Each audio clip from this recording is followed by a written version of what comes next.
ഭരണവിരുദ്ധ വികാരം ഉണ്ടായിരുന്നത് കൊണ്ടാണ് തദ്ദേശ ഭരണ തെരഞ്ഞെടുപ്പിൽ ഇടതുപക്ഷ മുന്നണി തകർന്നടിഞ്ഞതെന്ന് പറയാൻ ചിലർക്കൊക്കെ എങ്ങനെയാണ് ധൈര്യം വരുന്നത്? പ്രത്യേകിച്ച് വലതന്മാര്, CPI, അവരാണ് മറ്റാരെങ്കിലും പറയുന്നതിനേക്കാൾ മുമ്പേ ഈ ഭരണവിരുദ്ധ വികാരം എന്നും പറഞ്ഞ് രംഗത്ത് വന്നിരിക്കുന്നത്.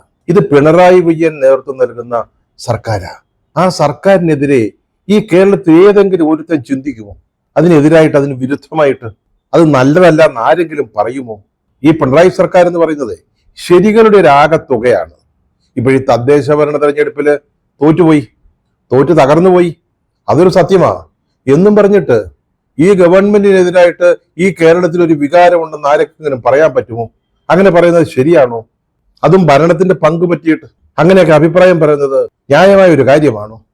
ഈ സർക്കാരിന്റെ, ഈ ഭരണത്തിന്റെ എല്ലാ ഗുണഫലങ്ങളും ഉരുട്ടി തിന്നിട്ടാണ് ഓരോരുത്തന്മാര് പറയുന്നത്, നന്ദിയില്ലാത്ത വർത്തമാനം പറയുന്നത്. ഇത് ഭരണവിരുദ്ധ വികാരം കൊണ്ടാണ് തെരഞ്ഞെടുപ്പിൽ തോറ്റുപോയത്.